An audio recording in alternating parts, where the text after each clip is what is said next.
आज हमारे बीच मौजूद हैं देश के एक सुप्रसिद्ध कलाकार कृष्ण कन्हई जी। कृष्ण जी, आपका स्वागत करते हैं। कृष्ण जी, बताएं कि ये कला यात्रा आपकी कब और कैसे शुरू हुई। सबसे पहले तो मेरा सुनने वालों को सभी को बहुत राधे राधे और नमस्कार। कला यात्रा बचपन से शुरू हुई महेंद्र जी। जब मैं बहुत छोटा था और पिताजी को काम करते हुए देखता था तो मेरे मन में भी एक हुक सी उठती थी कि मैं भी कुछ करूं, कुछ बनाऊं। और जब मैं स्कूल में था तो टीचर या बच्चे बोलते थे तू कलाकार का बेटा कुछ बना के दिखा। तो सच में तो मेरी यात्रा ब्लैक बोर्ड से शुरू हुई और चौक से वहाँ पर बनाना शुरू किया। बस वो बनाते बनाते जब मैंने हाई स्कूल पास किया तो पिताजी ने कहा कि पढ़ाई छोड़ दो, मेरे साथ काम करो, क्योंकि वो अकेले थे और बेटे की जरूर मैं बड़ा था, जिम्मेदारियाँ मुझ पर ज़्यादा थी, तो उनके साथ लग गए और वो लगे रहे फिर। पहला ऐसा चित्र जो आपकी स्मृति में है, जो आपने बनाया हो कि ये चित्र मेरा पहला चित्र हो सकता है, या सबसे पहले ये मैंने एक अच्छा चित्र बनाया है जिसे दाद मिली। मेरा पहला चित्र 4 रुपये में सेल हुआ था। वो हमारे आराध्य हैं बांके बिहारी जी, उनके सजन प्राकट करते हैं स्वामी हरिदास जी का बनाया था मैंने, जो पेपर पे था वाटर कलर से। एक फॉरनर आया तो वो बोले हाउ मच, पिताजी बोले 5 रुपये, बोले 4 दूंगा, बोले 4 दे जा। तो पहली पेंटिंग 4 रुपये में सेल हुई। उसके बाद में फिर एक मैंने स्वामी हरिदास जी का बनाया 2 फुट बाई 2.5 फुट का चित्र। वो वृंदावन में एक स्वामी हरिदास संगीत कला केंद्र था, उनको गिफ्ट किया गया। फिर बांके बिहारी जी के चित्र 11-11 रुपये में, 21-21 रुपये में, वहाँ से शुरुआत हुई। और वो शुरुआत होते होते आज करीब 47 साल इस कला यात्रा को हो गई। ये जो 4 रुपये में चित्र आपका बिका था, हाँ, तब आप कितने साल के थे और इन चार मैं रुपयों का क्या पंद्रह किया। सौ 15 साल का था उस वक्त। और 4 रुपये नहीं थे, वो मेरे लिए एक प्रोत्साहन का रास्ता था। क्या होता है, ईश्वर को जब कोई रास्ता खोलना होता है तो वो किसी माध्यम से खोल देता है और उस माध्यम से प्रलोभन देता है कि आदमी काम करे। तो वो आप प्रलोभन मान लीजिए, प्रोत्साहन मान लीजिए। और 4 रुपये उस ज़माने में बहुत बड़ी चीज़ हुआ करती थी, 1975 की बात है ये। तो हुई शुरुआत थी। उन 4 रुपयों का किया क्या आपने। सर ये तो याद नहीं 4 रुपये में क्या किया, लेकिन खुशी बहुत हुई थी, इतना याद है मुझे। मैं भी बहुत छोटा था, 14-15 साल की उम्र थी। खुशी बहुत हुई थी और वो ही प्रोत्साहन चला। फिर बाद में एक R.D. गुप्ता थे, रामदास गुप्ता जी, जिन्होंने वृंदावन में सोच संस्थान बनाया है। वो फिर मुझसे 11-11 रुपये में लंदन चित्र बनवा के ले जाते थे, वहाँ लोगों को बांटते थे। तो इस तरह शुरुआत हुई। लेकिन मेरा पहला महंगा चित्र जो है 1983 में बनाया था मैंने, किसी ने कलकत्ते से बनवाया था। रावण सीता का हरण करके ले जा रहा, जटायु ने उन पर हमला किया है। वो किसी इंडोनेशियन आर्टिस्ट का था, उसकी कॉपी करवाई थी मुझसे। वो पहला चित्र 5,000 रुपये में बिका था। वो सबसे महंगा चित्र, पहला चित्र मेरा, आप कह सकते हैं। किसकी 22 साल की उम्र थी वो। किसकी प्रेरणा रही। जैसे राजा रवि वर्मा के भी बहुत सारे लोग चित्र पसंद करते हैं, उन्हें प्रेरणा मानते हैं, मैं शायद पिताजी भी रहे हों। मैं अपने पिताजी के अलावा राजा रवि वर्मा और पंजाब के सुभा सिंह जी और बंगाल के मजूमदार साहब, इन सब से बहुत प्रभावित रहा हूँ, खासकर राजा रवि वर्मा जी से और कन्हई जी से।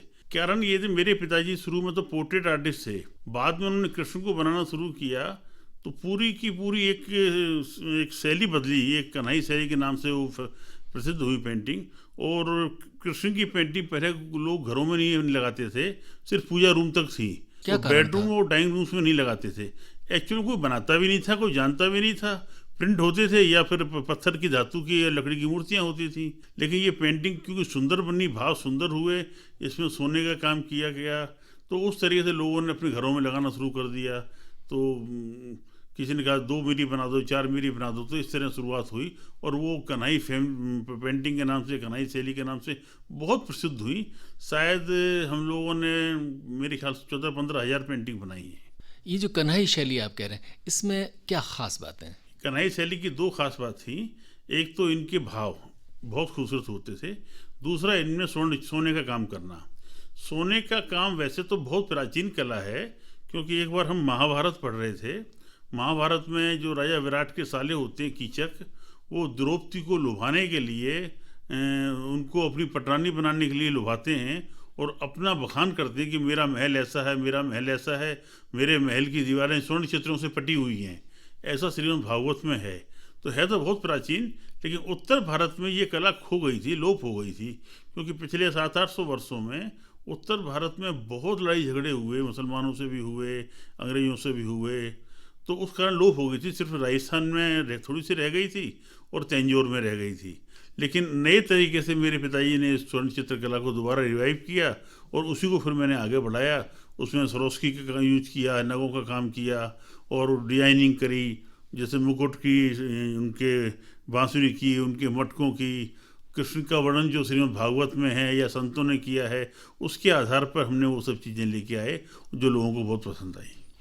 कृष्ण कन्हैया जी, ये जो माध्यम आप चुनते हैं, क्या ऑयल कलर्स लेते हैं, पेस्टल्स लेते हैं, क्या चीज़ आप इसमें माध्यम के तौर पर इस्तेमाल करते हैं? ज़्यादातर कैनवस पर करते हैं या कपड़े पर करते हैं या सिल्क पर करते हैं? कौन कौन से माध्यम आपके चित्रों में प्रमुखतः इस्तेमाल होते हैं? शुरुआत में तो कैनवास हम लोग अपने हाथ से बनाते थे और उस पर ऑयल पेंट ही शुरू किया था।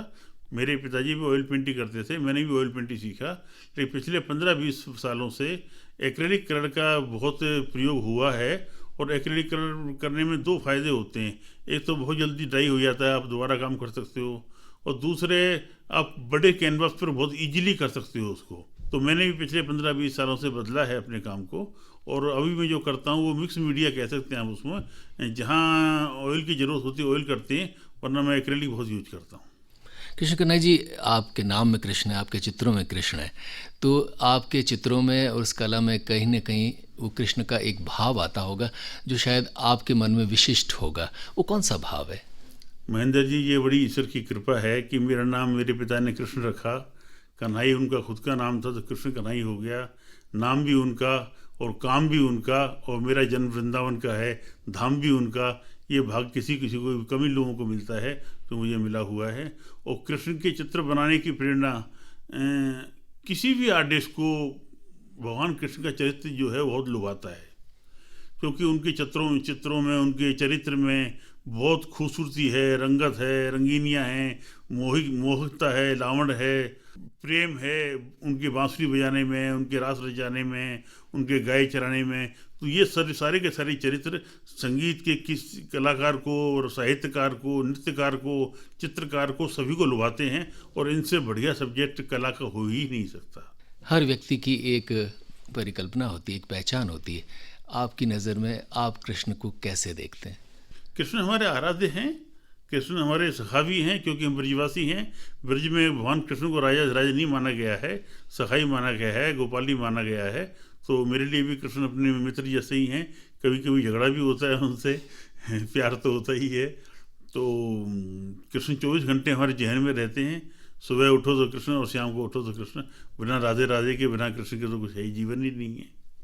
कृष्ण कन्हैया जी, ये जो कला आपने इतने सालों तक साधी, ये जीवित रहे, आगे बढ़े और इसको कुछ नए आयाम मिले, इसके लिए क्या कुछ आपके मन में कल्पना है? वैसे तो मेरे बेटे कर रहे हैं एक पेंटिंग को, और मेरे से कुछ लड़के बच्चे सीख भी रहे हैं। इसके साथ मेरी इच्छा ये है कि मैं एक कन्हई आर्ट अकादमी बनाऊं, जिसके माध्यम से बहुत लोगों को, बहुत बच्चों को जो सीखना चाहते हैं उनको सिखाया जाए, जिसमें संगीत और नृत्य और चित्रकला तीनों का संगम हो। तो शायद ईश्वर बिहारी जी महाराज हमारी ये इच्छा पूरी करें। कृष्ण कला के देवता, कला के शिखर पुरुष, और वृंदावन उनकी धरती। बताएं कि वृंदावन में जो कला साधना की परंपरा थी, जो धीरे धीरे क्षीण हुई, उसकी अभी क्या स्थिति है और क्या ये आगे और ज़्यादा बढ़ेगी, सुधरेगी, अच्छी होगी? एक्चुअली वृंदावन में चित्रकला की साधना नहीं थी, भक्ति कला की और संगीत कला की साधना जरूर रही है, क्योंकि स्वामी हरिदास जी इसके जन्मदाता रहे हैं और तानसेन और बैजू बावरा के गुरु रहे हैं। तो चित्रकला की नहीं हुई। चित्रकला की मुझे लगता नहीं है कि मेरे पिताजी करीब आज से 65 साल पहले वृंदावन आए थे, जब वृंदावन बहुत ही गांव हुआ करता था। वृंदावन में लाइट और सड़कें भी नहीं थी उस ज़माने में। तो वहाँ उन्होंने रहकर उस चीज़ को उजागर किया, और आज मेरे ख्याल से सैकड़ों बच्चे वृंदावन में पेंटिंग कर रहे हैं। तो ये मैं अपनी तरफ से पिताजी की ही देन मानता हूँ, क्योंकि अखबारों में, टीवी में, मीडिया में आया कि वृंदावन में पेंटिंग बनती हैं, तो वो बनती हैं तो वो बहुत लोग बनाने लगे धीरे धीरे। और अच्छा है, कला जितनी पनपे उतना अच्छा है। अब आप अंतर्राष्ट्रीय स्तर पर जाने जाते हैं, बताएं कि सबसे पहला कौन सा अवसर था, या सबसे पहले कौन सा ऐसा व्यक्ति था जिसने आपकी कला देखकर आपकी पीठ थपथपाई? सच बात तो ये कि सबसे पहले मैं अपने पिताजी की बात करूँगा। 1990 के आसपास की बात है। क्या हुआ था कि पिताजी के साथ काम करते करते मुझे 13-14 साल हो गए थे। मुझे लगा अगर मैं कन्हई जी को ही फॉलो करता रहा या इन्हीं की ऐसी काम करता रहा तो शायद मेरा नाम कभी नहीं होगा। तो मैंने उनसे, उनकी कला से अलग हटकर, उनकी लीक से अलग हटकर कुछ पेंटिंग ब्रिज के ग्रामीण जीवन पे बनाई, जिसको मीडिया ने और क्रिटिक्स लोगों ने यमुना घाट पेंटिंग का नाम दिया। उसमें ब्रज के जीवन को मैंने उकेरा है। यमुना में नहाती हुई कोई महिला हो, कोई गोपी हो, या दूध निकालती हुई कोई महिला हो, वृक्ष के नीचे बैठा हुआ कोई साधु हो, इस तरह के चित्र मैंने बहुत बनाए और बहुत मीडिया में पसंद आए। उसी श्रृंखला में एक चित्र मैंने बनाया था, एक गोपी जो है वो नहा रही है यमुना में, उसके पीठ पर पानी की बूंदें हैं या गीली पीठ है। तो वो पेंटिंग जब मेरे पिताजी ने देखी, वो कहीं बाहर गए हुए थे, तो देखी तो देख के शब्द रह गए कि कृष्णा तुमने इतनी अच्छी पेंटिंग बनाई है, मुझसे कुछ मांग लो। उनका ये कहना ही बहुत था, मांगता कहाँ से, बड़ा बेटा था, अभावी रहा जीवन में, जिम्मेदारी मेरे ऊपर थी, लेकिन इनका ये कहना ये मेरे लिए बहुत प्रोत्साहन बढ़ाने वाली बात थी कि तुमने इतने अच्छे चित्र बनाया, कुछ मांग लो। उसके बाद में फिर मैंने पोर्ट्रेट्स बहुत बनाए ईश्वर कृपा से, और उसी इस पोर्ट्रेट बनाए, उसमें एक पोर्ट्रेट मैंने अटल जी का बनाया था 2002 में। और मैं जब उनसे 3-4 महीने बाद मिलने गया दोबारा, और मैंने पूछा वाजपेयी जी ये पेंटिंग लोगों को कैसी लगती है, तो उनके शब्द थे कि लोग बोलते हैं असली कौन है। तो मैंने कहा ये ईश्वर की कृपा है, आपका आशीर्वाद है। बोले नहीं, ये आपके हाथों का कमाल है। तो इस तरह के फिर आडवाणी जी का मैंने पेंटिंग बनाई, वो बहुत पसंद आई। उसमें उनके एक पैर आगे पीछे थे, तो आप एक कॉर्नर से दूसरे कॉर्नर पे जाकर देखते हो तो वो ऐसा लगता है कि पैर घूम रहे हैं। तो वो आडवाणी जी सबको ले आकर दिखाते थे। फिर एक पेंटिंग उससे अटल जी जब अमेरिका गए तो बिल क्लिंटन साहब की बनवा के लेके गए, जो उन्होंने गिफ्ट करी अपनी पहली अमेरिका यात्रा में एज ए प्रधानमंत्री। उसके बाद में बहुत पोर्ट्रेट्स बनाए मैंने। अभी मेरे करीब 60 पोर्ट्रेट उत्तर प्रदेश विधानसभा में हैं। मैंने सारे मुख्यमंत्रियों के, करीब 22 मुख्यमंत्री हुए हैं अभी तक, आज़ादी से पहले से लेकर अभी तक उनके बनाए। ईश्वर कृपा से किसी भी कलाकार का एक सपना होता है कि उनका पोर्ट्रेट पार्लियामेंट में लगे, तो 2019 में अटल जी का एक पोर्ट्रेट पार्लियामेंट में लगा, मोदी जी का मैंने पोर्ट्रेट बनाए। तो ये सब ईश्वर की कृपा है। मैंने बिल क्लिंटन साहब के साथ साथ वो बराक ओबामा का एक पोर्ट्रेट बनाया। तो ये मैं ईश्वर की कृपा ही मानता हूँ कि इन लोगों के पोर्ट्रेट बनाने का मुझे मौका मिला। हमारे प्रधानमंत्री नरेंद्र मोदी भी आपकी कला के प्रशंसक हैं। बताएं कि उनसे कैसी आपकी अंतर्क्रिया रही और कौन कौन सी पेंटिंग्स की उन्होंने दाद दी। उन्होंने सबसे पहले तो, मैंने जब वो मुख्यमंत्री थे तो अटल जी प्रधानमंत्री थे, उस वक्त मैंने पूछा था कि वो पेंटिंग वाजपेयी जी की कैसी लगी आपको। तो उन्हीं के शब्द थे कि आपने बहुत ही जीवंत चित्र बनाया है, ये उन्हीं के शब्द थे। उसके बाद में फिर एक पोर्ट्रेट जब पार्लियामेंट में लगा तो वहाँ मेरा सम्मान भी किया गया पार्लियामेंट में। फिर मेरा मन था कि मैं खुद मोदी जी का कुछ पोर्ट्रेट बनाऊं। तो 2020 के कोरोना काल में मैंने फिर एक मोदी जी के साथ में हमारे सरदार वल्लभ भाई पटेल साहब का एक पोर्ट्रेट बनाया 7 फुट बाई 8 फुट का, जो मैंने 6 दिसंबर 2021 में मैंने भेंट किया था। और वो मोदी जी ने देखते ही बोला इसको मैं स्टैच्यू ऑफ यूनिटी के संग्रहालय में लगाऊंगा, तो उन्होंने वहाँ केवड़िया में वो लगवा दिया है। मैं इसको ईश्वर की कृपा से अपना बहुत बड़ा सौभाग्य मानता हूँ कि मेरी बनाई हुई पेंटिंग इतनी बड़ी बड़ी हिंदुस्तान की खूबसूरत बिल्डिंगों में हैं या खूबसूरत लोगों के घरों में हैं। तो ये सब बिहारी जी की कृपा है, भगवान कृष्ण की कृपा ही है। क्या चीज़ है जो आपकी कला को विशिष्ट बनाती है? देखिए, इसमें मेहनत, पिताजी का आशीर्वाद और शायद भाग्य है कि मुझे ये सब मौके मिले, वरना लोगों को जीवन में मौके नहीं मिलते। मैं भाग्यशाली हूँ कि मौके मिले और फिर वो मैंने मेहनत करी और जो भी चीज़ है वो सब आपके सामने है। कृष्ण कन्हैया जी कहते हैं कला हमारे भीतर मौजूद परमात्मा का प्रतीक है, उसकी एक छाप है। आप जब कला सृजन करते हैं और ख़ास तौर पर आप तो बनाते भी कृष्ण के चित्र हैं, तो कहीं ना कहीं उस वक्त परमात्मा से सामना होता है या उसका अंश आपको अपनी कला में कहीं महसूस होता है? देखिए, अगर मैं कहूँ मैंने महसूस होता है तो भी गलत है, मैं कहूँ ना होता तो भी गलत है, क्योंकि बिना कृपा के वो भाव नहीं आ सकते जो भाव हमारी पेंटिंग्स में आते हैं। मेरा मानना ये है कि आप बहुत मेहनत करके बारीक काम तो कर सकते हो, जैसे कश्मीर के लोग करते हैं, कुछ लोग चावल के दाने पर भी एक पेंटिंग बनाते हैं, नाम लिखते हैं, लेकिन मेहनत करके भाव आए ये ज़रूरी नहीं है। भाव बिना ईश्वर की कृपा के, बिना उनको महसूस किए, बिना उनको समर्पित किए हुए नहीं आते हैं, और वही सबसे बड़ी उपलब्धि है। कृष्ण कन्हैया जी, मेवाड़ शिव के साथ साथ कृष्ण की भी भूमि है। मेवाड़ के लोगों को क्या कहेंगे? मैं एक ही बात कहना चाहूँगा आजकल के लोगों को, जितनी भी आज की नई जनरेशन है, या कि अपने घर में अपने बच्चों को कला से ज़रूर, संस्कृति से ज़रूर जोड़ें। कारण ये है कि बाकी सब चीज़ तो पढ़ के स्कूल में पा सकते हो, लेकिन संस्कार और संस्कृति, ये दो चीज़ तो आपको देंगे तभी बाईपास होगी। वरना बच्चों की जो भी आज शिक्षा है वो उदर पूर्ति के लिए तो है, लेकिन आत्म की संतुष्टि के लिए नहीं है। आत्म संतुष्टि के लिए अगर कुछ करना चाहें तो वो कला साधना बहुत ज़रूरी है। मैंने एक दिन पढ़ा था वात्सायन को, तो उन्होंने कहा था कि नागरिक के घर में कला सामग्री जरूर होनी चाहिए। अब देखिए ना, आप घर में अगर पेन और कॉपी रखेंगे तो बच्चा कुछ लिखना सीखेगा। आप घर में तीर कमान रखेंगे तो बच्चा कुछ चलाना सीखेगा। घर में अगर आप रिवॉल्वर रखोगे तो वो रिवॉल्वर चलाना सीखेगा। और कला सामग्री होगी तो वो तबला में थाप बजाएगा, या पेंटिंग ब्रश होगी तो रंग लगाएगा। ये तो आपको निर्भर है, आप कैसी बच्चे को संस्कार देते हैं या क्या माहौल उसको देते हैं जिससे वो डेवलप हो। तो कला साधना जरूरी है और बच्चों में कला जरूर होनी चाहिए, चाहे संगीत हो, नृत्य हो, साहित्य हो, पेंटिंग हो, जरूर होनी चाहिए। कृष्ण जहाँ होते हैं कलाएं अपने आप चली आती हैं, और ख़ास तौर पर मेवाड़ में जहाँ श्रीनाथ जी विराजते हैं, यहाँ पर ये कलाएं रही। पिछवाई और बहुत सारी यहाँ क्षेत्रीय, यूँ कहें कि नाथद्वारा में अपने स्तर पर बहुत सारे चित्र बने, और श्रीनाथद्वारा की एक अलग शैली भी है, तो भी अतिशयोक्ति नहीं होगी।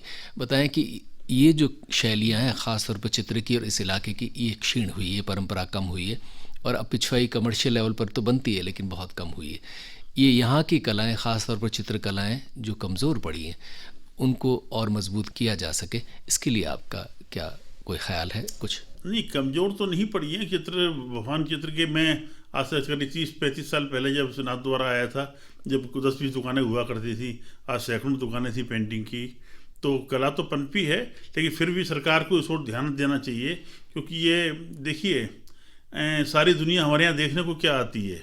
कनॉट प्लेस की, दिल्ली की, बम्बई की बिल्डिंगों को देखने को ही नहीं आता है। हमारी कला संस्कृति को देखने को आते हैं। आज हम ऐसा क्या कर रहे हैं कि ये 200 साल के बाद में लोग यहाँ देखने को आएँ? तो हमारी कला संस्कृति ही ऐसी चीज़ है जो सरकार को उसको प्रोत्साहन देना चाहिए। नए नए कॉलेज बनाने चाहिए। आज हमारे हिंदुस्तान में आर्ट कॉलेज की बहुत कमी है, राजस्थान में भी बहुत कमी है। कलाकार बहुत हैं, भटकते हैं, उनको सही गुरु नहीं मिलता, सही ज्ञान नहीं मिलता, सही शिक्षा नहीं मिलती। जरूर सरकार को उसमें करना चाहिए। हालांकि कुछ उन्होंने स्कूल या अकादमी बना रखी हैं, लेकिन अकादमी बना के खाना पूर्ति करने से काम नहीं चलेगा। इसको आगे भी बहुत कुछ करने की ज़रूरत है। जाते जाते युवा चित्रकारों को क्या कहेंगे? युवा चित्रकार बहुत अच्छा काम कर रहे हैं। मैं कभी कभी नेट पर सर्च करता हूँ या किसी में जाकर देखता हूँ, काम तो बहुत अच्छा कर रहे हैं, लेकिन सब के सब बहुत जल्दीबाजी में हैं। सभी को 2 साल के कोर्स करके नाम करना है और पैसा कमाना है। ये कला का कोई शॉर्टकट नहीं है, प्रसिद्धि का कोई शॉर्टकट नहीं है। आपको कला साधना करनी पड़ेगी। जैसे रियाज करना पड़ता है क्लासिकल सिंगर को, आपको भी रियाज करना पड़ेगा। 10-20 साल के बाद में शायद ईश्वर की कृपा हो और आपका नाम हो, आपकी प्रसिद्धि हो। लेकिन जल्दी शॉर्टकट नहीं है, आपको मेहनत करनी पड़ेगी और साधना करनी पड़ेगी, तभी जाकर संभव है। कृष्ण कन्हैया जी, थोड़ा सा एक प्रश्न इस प्रवाह में रह गया। पद्मश्री से आप सम्मानित हुए, ये अनुभव कैसा था और उसके पहले और बाद की फीलिंग क्या थी? महेंद्र जी, मेरे पिताजी को पद्म सम्मान 2000 में मिला था। जब उनको मिला तो ऐसा लगा कि मुझे मिल गया, और मेरे अंदर एक बहुत हुक सी उठती थी कि कृष्णा बहुत काम करना है, शायद 10-25 साल के बाद तुम्हारा नंबर आ जाए। तो वो बहुत काम करने की जो लगन थी, जो अगन थी, वो संयोग से मेरा भाग्य में कह लो, मुझे 2004 में सम्मान मिल गया। जब मुझे कोई आदमी आपका सम्मान देता है, कोई आदमी आपकी तारीफ करता है, तो ये आपके ऊपर जिम्मेदारियों को बोझ बढ़ता है। क्योंकि वो सम्मान का सम्मान करने के लिए आपको और मेहनत करनी पड़ती है और मेहनत करनी चाहिए। क्योंकि जब पता लगा ना किसी को पद्म भूषण मिला हुआ है या पद्मश्री मिली हुई है, तो आदमी का उसको देखने का या उसके पीछे की कला को देखने का नज़रिया बदल जाता है। तो आपको उसके लिए बहुत मेहनत करनी पड़ती है, और मैं अभी भी कर रहा हूँ। कृष्ण कन्हैया जी, आप आए और अपने दिल के विचार उद्गार साझा किए, हृदय से आभार। ये मेरे लिए भी बहुत खुशी की बात है कि उदयपुर में बैठ के मुझे ये इंटरव्यू देने का मौका मिला। बहुत बहुत धन्यवाद।